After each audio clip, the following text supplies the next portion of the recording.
2, 1, hitting play.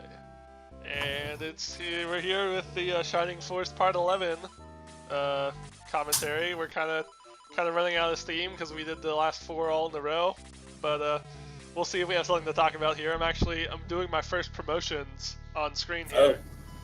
Oh, there you go. Because off screen I grinded the shit out of Xylo, and that of course got my healers up another couple of levels. So you can promote anywhere from level 10 to level 20, but if you wait till 20, which is what I'm doing, obviously, they gain the most stats and then you lose like 25% of your stats on promotion, but the effect is lessened if you've ground all the way to 20. You also learn magic spells quicker. Well, not quicker, but you can learn something before you get promoted, and it'll take less time to get the rest of your spells. Like, you'll get your full set of spells by like level 10 promoted if you wait till 20. So it kind of works like that. Oh, okay. I didn't know about the spells. I just thought that you would get more stats in the end if you waited. They might have changed that in the remake, and part of their nerfing of magic, they made it so it's not any quicker if you wait to promote. Like, you don't get I think that's how it works. I think it's like, you learn this spell level 20 whether you're promoted or not. Oh, Jesus Christ! Look at his sprite. What the hell? It looks like he's an error bar or something. Yeah, he's got a funny looking sprite. Speaking of sprites that suck, the healer promoted sprites in the remake, they look like they're so fat and their outfits are so stupid looking. I just really don't like promoted healers. Yeah, Tarasu's like got they're wearing stupid fucking shoulder pads. It's like they're wearing robes, but it's not coming off as robes. It's coming off like it's like they stuffed pillows under their shirts. They're so That's what it looks like. Yeah, Lau looks like he's a fucking morbidly obese 60-year-old man, and I'm assuming his character is like a young 20-year-old dude or something. Like the you would hero assume, though he has gray hair for some reason. Yeah. Oh, yeah. Well, I mean, it's fucking video game. It's like a fucking Japanese. Maybe he's got the Witcher level of. Oh yeah. Old Geralt. No, but I'm kind of excited to see this Asylum. Oh. Something I've never even talked about. Your hero's sprite. What do you think about his character models? I kind of. They're pretty good. I think they are. It's obvious that they're going for like a Link thing. To me, it looks like he's going Link right now, and you'll see when he gets promoted, he looks a lot different. I love actually, the GBA version. The unpromoted sprite is pretty much the same as this sprite. There's a little bit more detail. But the promoted versions, which I guess we'll see eventually, are very different. Resurrection of the Dark Dragon, yeah. Oh, okay, yeah, but yeah, they're very different. I guess we'll talk about them later. But it's interesting how some character sprites are pretty similar, and then other sprites are very changed in remakes. In the remake, Yeah, I'm waiting to see Xylo get in the fight because I honestly can't remember what he even looks like. One thing I don't like about Shining Force 2 is you start out as like a literal 10-year-old kid, and your sprite before you get promoted is like you look like a 10-year-old kid. And when you get promoted, you suddenly age like 18 years or 8 years. Jesus it's a Christ! little awkward. It's like Ocarina of Time, but fast forwarded. Yeah, exactly. There's clearly supposed to be a constant passage of time in Shining Force 2. Like, it takes place over 8 years or so. But it just happens instantly when you get promoted, in terms of your character model.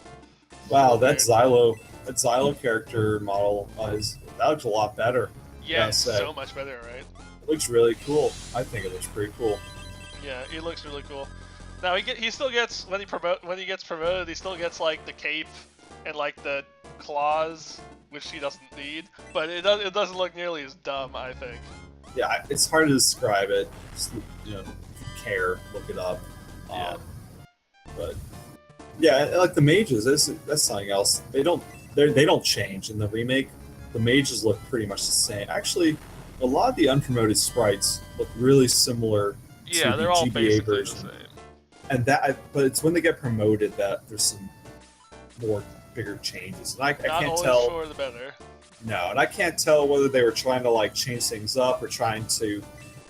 Or they can better capture what they intended it to look like originally. And if that's the case, Jesus Christ. Why would you want that? The aura spell, it's an area of effect healing spell. I guess I was just showing off how the range looked. But that's why I prefer Chris to Lau. Yeah, and she looks pretty normal. I like that promoted sprite. She doesn't look like she's stuffing goddamn pillows under I mean, her shirt. Lau's promoted sprite, we'll see it when he heals someone, is also pretty normal. Like, it got much worse in the remake. Oh, yeah. Are you going to promote Gong, or are you just going to drop him by that time? I'm going to promote Gong, yeah. He's not level 20 yet, because he's got a smaller magic pool, so he doesn't level up quite as fast. Yeah. His remake... I'm trying to remember what he looks like promoted, because I never use him. I never use him when I don't. In the remake, his promoted sprite looks a lot like a Dragon Ball Z character. Yeah, I think he looks like a monk. Well, I mean, he is a monk, but I think he looks like a Dragon Ball Z monk. Yeah, he looks like Dragon Ball Z's version of a monk. Was he? I'm trying to remember what he looks like exactly, but I guess we'll see. I really like the knights when they get promoted. I like how each knight has a different. And you've seen it now, but like each knight is like they have a kind of a different colored horse body. Like May's got a white one, so does Arthur. Ken had a chestnut looking. And when they get promoted and they get like a full, really cool suit of armor and shield, each one is like a different color, different designed armor. They're a lot more similar in this, unfortunately. Yeah, I really like a lot of the. I really like a lot of the sprites. Yeah, in the GBA version. I think in the GBA version, Arthur has like a full set of like blue armor, which makes him look very distinct. In this one, he just kind of has like a blue shield, but yeah, he's got that. Another character has fucking horns, like Viking, not Viking horns, but he's got like does horns. Ernest have the Viking swords? Yeah, Ernest. Yeah, he's got a helmet with awesome looking horns on him, so it's really cool. Yeah, and a lot of the character sprites are a lot better in the GBA, but then again, some of them just look a lot shittier. Like Blau. Actually, I don't think I like Blau. I can't remember if it's this one or the remake that I don't like him as much, because he has like a bunch of bracelets and anklets on, and it's like a random thing. I think the remake looks worse, but I seem to recall him having a lot of bracelets and anklets in we'll both see. versions. So yeah, we'll see. I'm definitely gonna use them. It's just like a random thing. Yeah, no, Xylo looks pretty cool, and yeah, he's definitely he's definitely doing a lot of damage now. And something else we didn't mention is that in the forest, your land affects 30, so you can't move as much. But Xylo, he's unaffected. Yeah, he's completely unaffected by mountainous and foresty terrain, which is it's not something they ever really explain, and it's just like a hidden value. But you just have to know these things. Like centaurs get completely fucked by the forest. Xylo is the opposite. He can just move freely in the forest. I think there's one line at the start of this battle in the remake where he's like, maybe it's just my imagination, but I think he's like, "Oh, I'm at home here" or something like that. In the remakes, everyone talks before the battle. But in this version, they don't at all. But in the remakes, they'll have some conversations, and sometimes, like when this battle, Xylo will say, "Oh, the forest is my home. I move around very," it gives you a hint in video game speak that he has increased movement. Yeah, it's a really weird thing. I always wondered how he became a werewolf. Is he just a person who became a werewolf, or are there a werewolf race in this world? Is there? It's just a Wolfman race. At least in the remake, the text that Diane has after battles is telling you about all these different kind of beast people that live in Vistoke, and you never see any of them in Xylo. But wait, Diane's in the second game? Yeah. Oh, I don't know. What recurring characters are there? Wait, no, I'm talking. Did I say second game? I meant remake. Oh, you meant the GBA. Yeah, like in the GBA when they have the after battle dialogue. Oh yeah.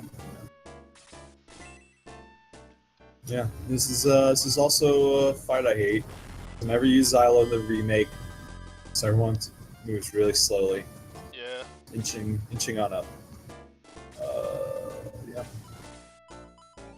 Yeah, I wonder what makes for us to talk about. I wonder what makes like lizards, lizard men evil, but bird men good. There's no bird men on the bad guy's side. There's no lizards on our side. There are evil knights, though. We're going to see them in this fight. Winged Pegasus Knights. Yep. pretty cool. I like Yeah. their design. And that's neat. I like in the second game you can get your own Pegasus Knight. I know I mentioned that before. Shining Force 2, you Oh yeah, can sweet. get Pegasus Sweet. Knights. Yeah, these guys actually hit pretty hard. They They're hit pretty extra difficult. hard in the remake, and Oh. they have spears. Look at this. Yeah, Just wow. did 11 damage. Christ. Yup. I like There their it design though. Both in this and the remake, they look pretty neat. Yeah, they're cool looking.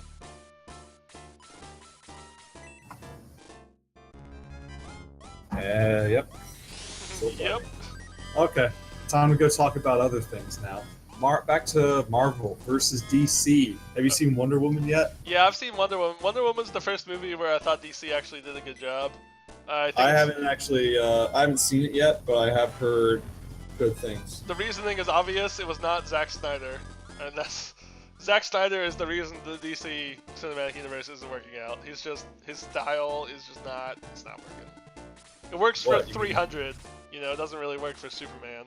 What's wrong with a black and white superhero movie? Wait, there's color? Oh, they have color in these things? Wow, that's surprising. I didn't realize. No, yeah. I mean, say what you will about Batman v Superman. I really liked Ben Affleck as Batman. I was surprised. I did not think I would, but I really liked his dark, gritty Batman Returns-esque Batman. Yep. I can't remember whether that solo Ben Affleck Batman movie is still happening or not. I know. I think it's still happening, but they changed directors. Like they're trying to get it off the ground. Something Yeah, like I that. just really hope it goes well. I just hope it's not Zack Snyder directing it, and I'm excited if it's Ben Affleck. He's great, and if they're doing the Justice League movie with him, I'm sure. So like, how could a solo Batman movie go wrong? Well, Batman and Robin. Batman and Robin. Oh. Yeah. Oh, Arnold Schwarzenegger and his ice puns. Oh, Mr. Freeze. Mr. Freeze. We'll kill the dinosaurs. The Ice Age.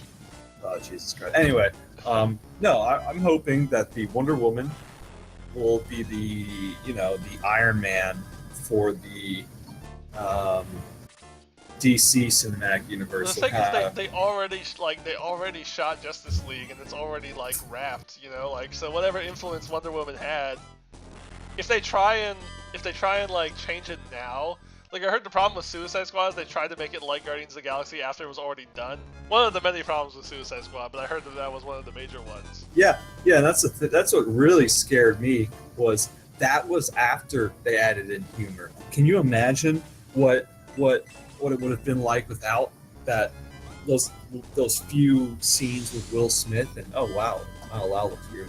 Can you imagine what that movie must have been like before they added in humor? I don't know. Jesus I never Christ. saw Suicide Squad because I Oh, was you done never with did? DC. Oh, you should see it. Don't Should pay I money though? for it. Should I Don't pay though? money. Don't pay money. But just see it. It's not a so so bad bad you it's can't good? see it. No, it's not so bad that it's good. This is all my opinion on it. I don't think it's so bad that it's good, but I don't think it's so bad that you just shouldn't watch it. There's a few scenes in there that are pretty cool. And I mean, you just might as well.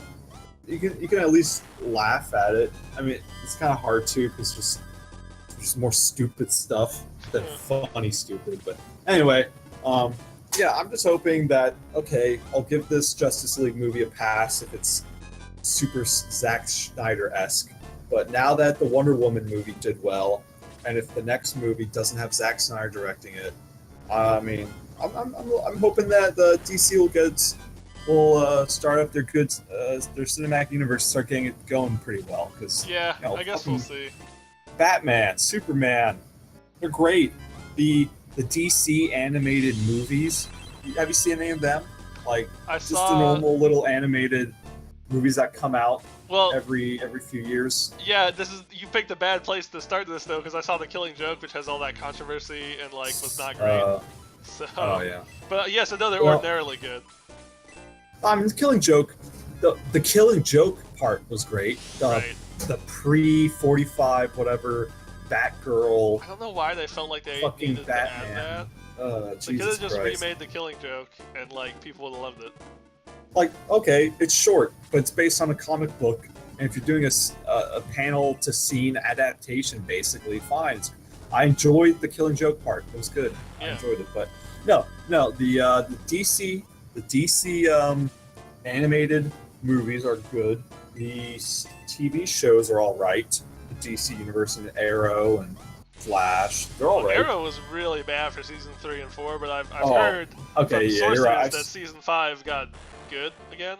See, I watched 1 and 2, loved it. Watched Flash season 1 and 2, and loved them. Yeah. And then I just kind of stopped for whatever reason, and I've been hearing it's kind of going downhill.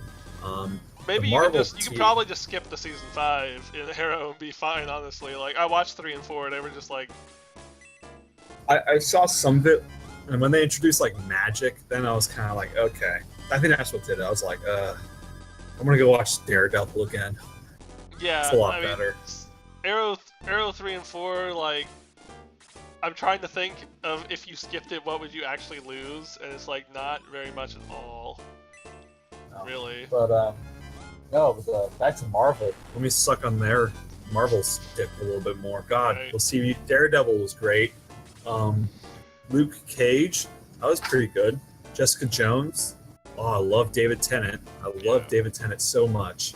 The season 2 of Daredevil had the best. I don't even care about the Punisher at all, but the Punisher introduced. I want to like make the first 4 episodes of Daredevil like a Punisher movie. It would be the best Punisher movie that they've ever done. Oh, I thought you said you don't care about the Punisher. I was about to say that was the best fucking part. No, of like season 2. I didn't care about the Punisher before, but now I'm like, oh, that was a really cool Punisher. No, no, the same, but seeing I can't remember the actor's name, but seeing Shane playing the Punisher, seeing him fucking beat the, not seeing him beat the pawn store guy, the baseball bat, because of the child porn the guy had, and like the fucking just taking out the whole Irish mob, the fucking assault rifle, like Spoilers. Jesus Christ.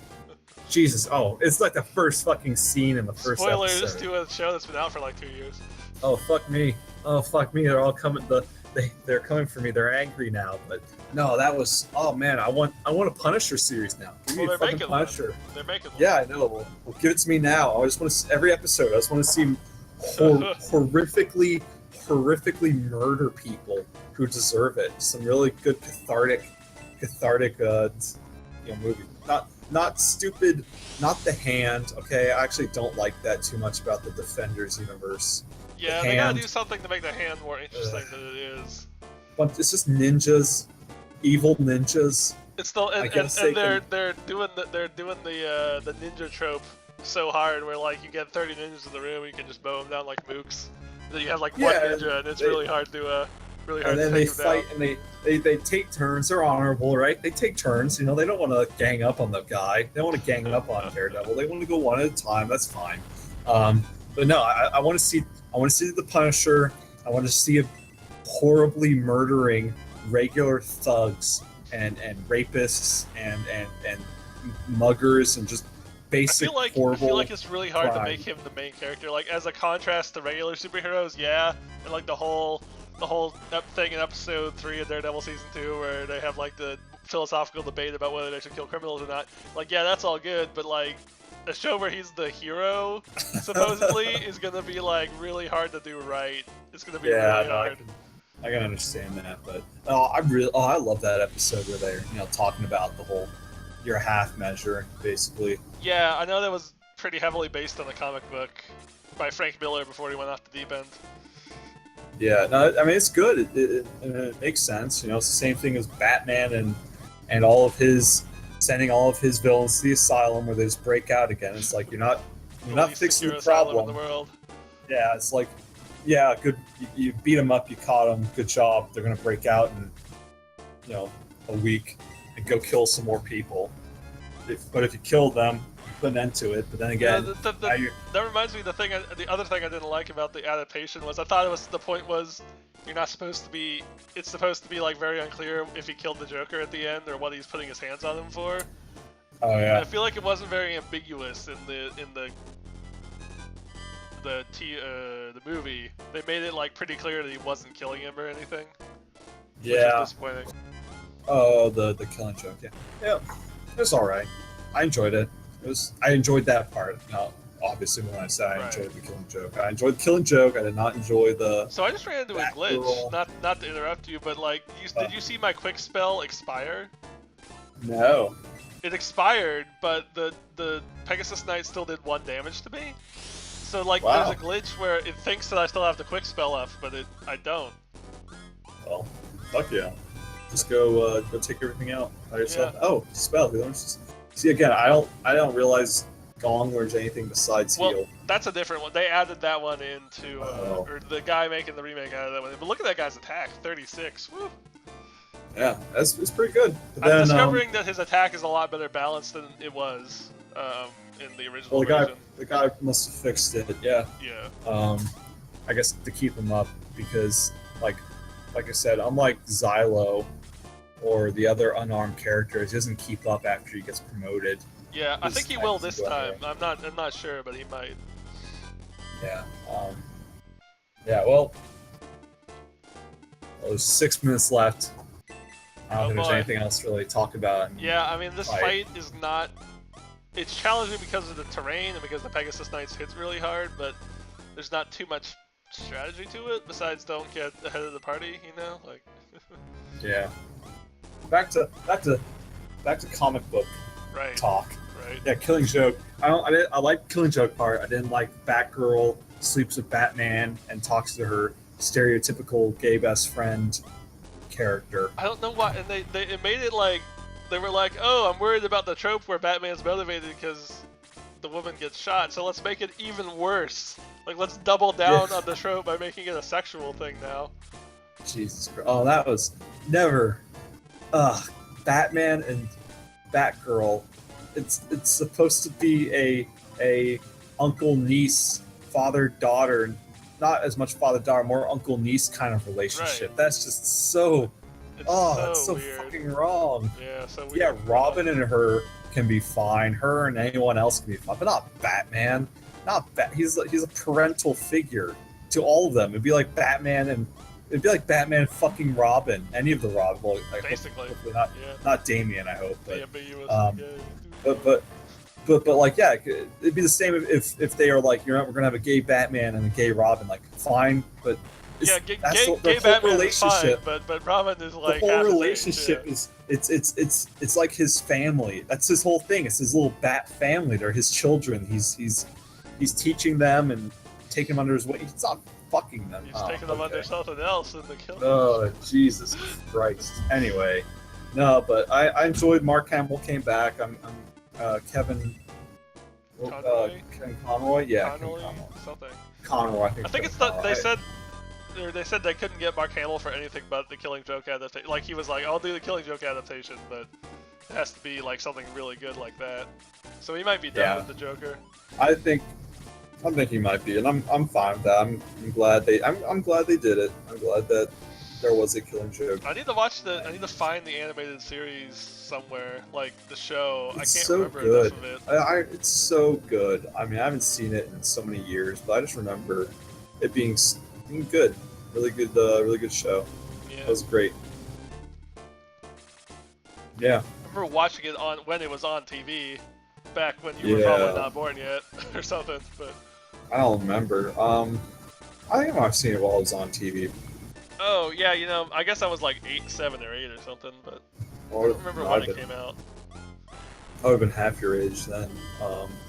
I'm sure we watched it, Grandma and Granddad's, but Yeah, it was good. And now we're finally getting to the bridge. In Yeah. this fight in the GBA version, that Pegasus Knight has like a bit more health, and he's the boss. Yeah, And you can kill him with Xylo. they have enemy levels, which I don't know if we've talked about, but enemies have levels Do too. they? Oh, shit, I in this can't game, remember they're that. hidden. In the remake, they're displayed. Like, it'll be like, oh, this Pegasus Knight is level 17. And like, the normal one's You're 12, right. and then the boss is 17. Like, they do that kind of thing. You're right. That's why, and I'll talk about it in the next part with the laser eye. Why it's so great to grind because of Yeah. the level. They show you that. Yeah, we'll do that another day. No, we're running out of things to say already. Yeah, it's next part will just be. Oh god, it would be horrible if we just kept going. Anyway, Just send Balbury in there. Just send him in. Just make him go attack him. He can take him out. 36 damage. He can do it. He's got this. The knight is gonna like two-shot Balbury, so I'm trying to be careful. Wait for the rest of the group. Don't run too far ahead. Even in the normal game, Balbury's pretty low defensively, so I want to just send him way ahead and take out some dudes, but he can't even do that really. In the regular game, at least, he doesn't have enough damage to take people out, and then he's too light, so he gets surrounded and fucked easy. His best role is definitely like complementary. Like in the last fight, we were all stuck, on the bridge, but I was able to send him around over the side because he can just fly. Like that's his best thing. Yeah, like right here where I sent him to an area that no one else could get to because he can just fly over there and he can just add to his damage. That's definitely a perk to having the flying type enemies, and I always use bleh for that. Yeah. Bleh. But I wanted Balbury. I mean, I'd be fine with Balbury being even more of a glass cannon, less defense, more attack. If he could only just like take out dudes when he ran up to them, but I don't think he can do that. If he was like Hanzo level damage, Musashi level damage, No, well, they're broken. They're so broken. Yeah, I love them, but they are. Oh, we got a little cutscene here.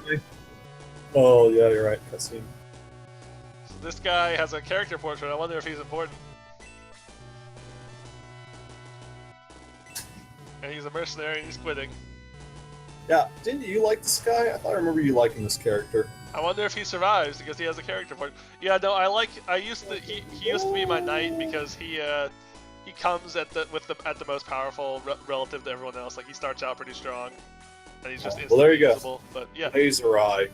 He's got more HP in this version, but yeah, pretty high HP. He's got a gimmick we'll talk about next part, but we'll get into the way he attacks in the next part. Yeah. All right. Alright, so that'll be the end of this part. I'll see you guys whenever we record the next one after this.